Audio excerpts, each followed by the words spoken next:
Thank you जनाब speaker. मैं इंशाल्लाह प्रिसाइज रहूँगा। जनाब स्पीकर, मैं समझता हूँ आज पाकिस्तानी आईनी तारीख़ और आज़ाद अदलिया के लिए एक सियाह दिन है।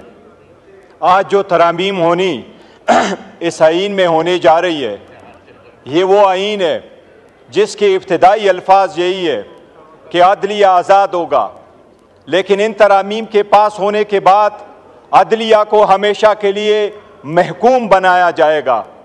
ये कॉन्स्टिट्यूशनल कोर्ट नहीं बनाना चाह रहे जनाब स्पीकर, ये मलक कयूम कोर्ट बनाने जा रहे हैं।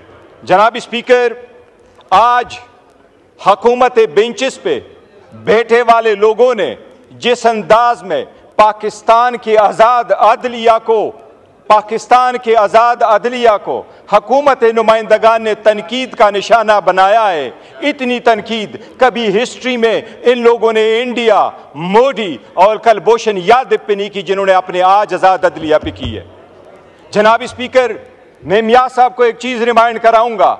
मियाँ साहब, हिस्ट्री में जब से ये ईवान बना है, तीसरी मरतबा आप इस ईवान में आए, आज पहली मरतबा बोला है, और आज आपने पाकिस्तान की आज़ाद अदलिया की ये शेर पढ़ के आपने तौहीन की है। हम इसकी मजम्मत करते हैं। मियाँ साहब बताओ, वकीलों वाला काला कोट काली काटी टाई पहन के क्या सुप्रीम कोर्ट में आप नहीं गए थे? सुप्रीम कोर्ट के सामने खड़े होके मेमोगेट तू नहीं बनवा रहा था? मियाँ साहब बताओ, वो मेमोगेट कमीशन किसने बनवाया था? मियाँ साहब गए थे। वो मियाँ साहब अपने काला कोट काली टाई पहन के मियाँ साहब ने केसरगू किया था, और वो कमीशन वो बनवाया था जिसका सरबराह काजी फायजीसा था। जनाब स्पीकर, बड़े सारे अच्छे जजेस गुजरे हैं, पाकिस्तान के चीफ जस्टिस अच्छे गुजरे हैं, लेकिन इंशाल्लाह काजी फायजीसा साहब जाएंगे तो लोग हिस्ट्री लिखेंगे और हिस्ट्री में जस्टिस मुनीर को लोग भूल जाएंगे। जनाब स्पीकर, सबसे पहले मैं ये कहूं कि मियाँ साहब को भी रिमाइंड कराऊंगा, आज आपने जो अल्फाज अदा किए हैं, आजकल एक और शेर लिख दीजिएगा। आप अपने उन अल्फाज को भी याद रखो जो आज़ाद अदलिया, तो क्या आपके अल्फाज बैनुल अक़वामी अदालत में पाकिस्तान के खिलाफ इस्तेमाल हुए, उसके हक में भी एक शेर लिख दीजिएगा। जनाब स्पीकर, मैं आपको ये कह रहा हूँ, ये अल्फाज ये नहीं है, ये मैं आईन पे आता हूँ। सबसे पहले हमने इस आईन पे मौलाना साहब समेत हुकूमत के साथ किसी एक लफ्ज़ पे भी इत्तेफाक नहीं किया। मैं अभी आपको बताता हूँ जनाब स्पीकर। सबसे पहली बात यह है, आईनी तरीक़ाकार है। आईन में जब अमेंडमेंट हो रही है जनाब स्पीकर, अगर आप कानून साजी करें तो ये आर्टिकल 70 है। आर्टिकल 70 कानून साजी के लिए है, आर्टिकल 80 आपके मनी बिल के कानून साजी के लिए है, और आईन के लिए आपका 239 आर्टिकल है, आपका रूल्स 156 है। जनाब स्पीकर, ये ईवान उस वक्त तक, ये ईवान इस आईन के उस आर्टिकल 239 के मुताबिक, ये ईवान इसके रूल्स 156 के मुताबिक उस वक्त तक आईन में तब्दीली नहीं कर सकती जब तक इसमें जो रिजर्व सीटों की सीटें खाली हैं वो पूरी ना हुई हो, जब तक KPK के 11 सेनेटर्स वहां ना आए हो। ये आईन की खिलाफ वर्जी है। जनाब स्पीकर, मैं ये आपके नोटिस गुजार करा दूं, पाकिस्तान की सुप्रीम कोर्ट में एज ऑफ 16 सितंबर, ये डेटा मैंने सुप्रीम कोर्ट से लिया था, 16 सितंबर को लिया था, जब 15 सितंबर को ये कॉन्स्टिट्यूशनल अमेंडमेंट नहीं कर सके। जनाब स्पीकर, 65,200 केसेस इस वक्त सुप्रीम कोर्ट में पेंडिंग है। 65,200 केसेस में 148 केसेस कॉन्स्टिट्यूशनल है और 28 केसेस वो सो मोटो है। 176 केस की आड़ में ये कॉन्स्टिट्यूशनल कोर्ट बना रहे। जनाब स्पीकर, ये कॉन्स्टिट्यूशनल कोर्ट ऐसे नहीं बना रहे, ये चाह रहे हैं कि ये जिस तरीके से जजेस को महकूम करना चाहते हैं, ये चाहते हैं हर एक अदालत इनके मातहत हो। इसमें हैंड पिक जजेस को ये उठाएंगे। वज़ीर आज़म पहली मरतबा चीफ जस्टिस की तैनाती करेगा, जजेस की वो तैनाती करेगा और उसके साथ रखेगा। जनाब स्पीकर, एक चीज़ रिकॉर्ड पे लाऊं, आपने कमेटी बनाई इस ईवान की कमेटी में हर पॉलिटिकल पार्टी का नुमाइंदा शामिल था। आपने वो ईवान की कमेटी जब बनाई थी, उससे सबसे पहले ये तजवीज़ उमर अयूब खान साहब की थी, उसमें पार्लियामेंटेरियन का जिक्र था।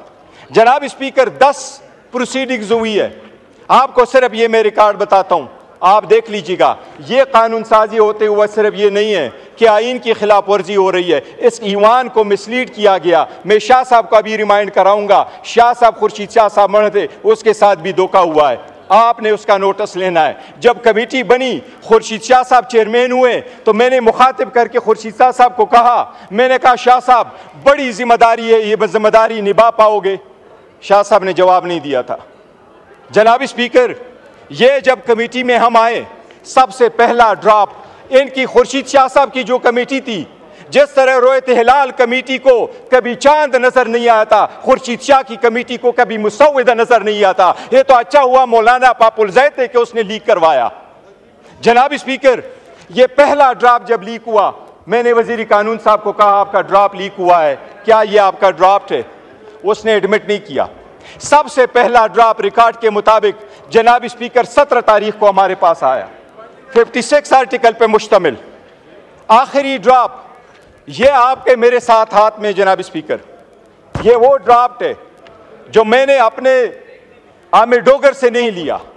ये वो ड्राफ्ट है जो मैंने पुलेन साहब को बुलाया, मैंने पुलेन साहब से कहा आप मुझे अपना ड्राफ्ट दे दे। वो कौन सा ड्राफ्ट है? ये वो ड्राफ्ट है जो खुर्शीद शाह साहब की कमेटी ने फाइनल किया। जनाब स्पीकर, सारे पार्लियामेंटेरियन के सामने इसने ये दावा किया कि ये ड्राफ्ट फाइनल है, ये पार्लियामेंट की तरफ से जा रहा है, ये ईवान में जब ड्राफ्ट आएगा वो इसके मुताबिक होगा। ये पुलेन साहब इनकी तरफ बैठे हुए हैं, उनसे आप पूछ ले। जनाब स्पीकर, ओवरनाइट क्या हुआ कि आपने ये मंजूर शुदा, हमारे तरफ से नहीं, मैं रिकॉर्ड पे 2 चीजें आपको कहूं। हम उस ईवान पार्लियामेंट का हिस्सा थे, उस कमेटी का हम हिस्सा इसलिए थे कि उसमें लफ्ज लिखा था कि ये पार्लियामेंटेरियंस के लिए बनी है।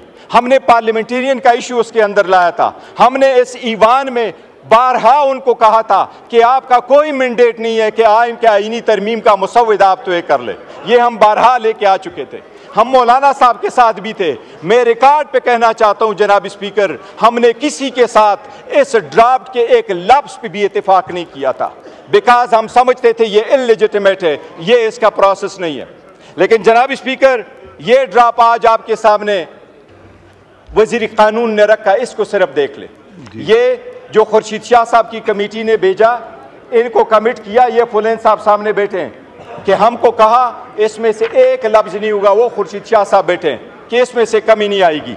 अब मैं आपको ये बता रहा हूं जनाब स्पीकर, ये क्या कर रही है हुकूमत एक चॉकलेट के कोडेड करके अवाम को जहर दे रही है, अदलिया को तकसीम कर रही है, अदलिया को महकूम बना रही है। मैं अभी आपको बताता हूं, ये ड्राफ्ट मंजूर शुदा था। इस ड्राफ्ट में ये लिखा था, पहला लफ्ज देखे, ये देखे, सबसे पहला लफ्ज देखे जनाब स्पीकर, इसमें यह लिखा था कि कमीशन होगा चीफ जस्टिस पे मुश्तमिल और इसमें होंगे 4 सीनियर जजेस। आपने इसको क्यों चेंज किया? यह हुकूमती ड्राफ्ट में क्यों चेंज आया? दूसरी बात, यह कमेटी आपने बनाई जिसमें से जजेस की अपॉइंटमेंट होना था, इनके अल्फाज में आपने तय्युर क्यों डाला, 230 क्यों डाला? आपने दूसरे लफ्ज इसमें लिखा जनाब स्पीकर, ये आपके सामने गोशगुजार कराता हूं, ये कमेटी के सीनियर जजेस को किसने चेंज किया? ये चौथा आपके सामने लेके आ जाता हूं जनाब स्पीकर, कमेटी ने कोई भी इस बात पे इत्तेफाक नहीं किया था, कमेटी में कोई भी आर्टिकल 202A नहीं था, कमेटी ने कोई अप्रूवल नहीं दी थी, कमेटी ने कभी नहीं कंसिडर किया था कि हाई कोर्ट के लेवल पे भी कॉन्स्टिट्यूशनल बेंचेस होंगे। जनाब स्पीकर, ये आपने की कॉन्स्टिट्यूशन कमेटी थी, ये खुर्शीद शाह साहब ने नोट भेजा था, ये ईवान के साथ भी फ्रॉड हुआ है, जो ऐसा ड्राफ्ट आया है जो ईवान ने नहीं भेजा। जनाब स्पीकर, मैं 3 चीजों का अर्ज करता हूँ जी। ये आदलिया पे अटैक है, बस काइंडली वाइंड अप कीजिए। जनाब स्पीकर, मैं कंप्लीट करता हूँ जनाब स्पीकर, मैं आर्टिकल 175 का जनाब स्पीकर आपको अर्ज कर रहा हूँ। एक चीज जनाब स्पीकर, लीडर को बुलाएं जी। जनाब स्पीकर, अभी चीफ जस्टिस का जब इंतखाब होगा उसमें 8 एमएनए शामिल होंगे और इसमें 4 सेनेटर शामिल होंगे। जनाब स्पीकर, जब बाकी तौर पे हम अपॉइंट करते हैं जजेस को तो उसमें अपोजिशन और गवर्नमेंट के एक जैसे नुमाइंदे होते हैं। आपने इसमें प्रोपोर्शनेट रिस्पांस, आपने प्रोपोर्शनेट रिप्रेजेंटेशन क्यों प्रोवाइड किया? इसका मतलब यह कि जो कमेटी होगी वो ज़्यादा तादाद हुकूमत की होगी, चाहे वो सेनेट है चाहे वो कौमी असम्बली है। इनका मतलब यह कि ये खुद बनाएंगे, ये कॉन्स्टिट्यूशनल कोर्ट के बेंचेस ये खुद बनाएंगे, जजेस की अपॉइंटमेंट ये खुद करेंगे, चीफ जस्टिस का अपॉइंटमेंट भी ये वज़ीर आज़म खुद करेगा। जनाब स्पीकर, ये अदलिया की आज़ादी के खिलाफ सबसे बड़ा कदगन है। इसी तरह आर्टिकल 199 में जो कॉन्स्टिट्यूशनल केस प्रोवाइड किया है, जनाब स्पीकर एक मिनट में कंक्लूड करूँ। जनाब स्पीकर, इसी तरह आर्टिकल 191 में जो आप कॉन्स्टिट्यूशनल बेंच प्रोवाइड कर रहे हैं, जनाब स्पीकर, कोई भी अदलिया में ये कभी नहीं हुआ कि सुप्रीम कोर्ट तो केस के फैसले करे लेकिन उसके लिए बेंचेस कोई और बनाए। सुप्रीम कोर्ट अदालत अदलिया कब होगी अगर उसके लिए बेंचेस कोई और बना रहा है? हाई कोर्ट में ये बर्डन कैसे होगा अगर उसके लिए बेंचेस आप ही बना ले?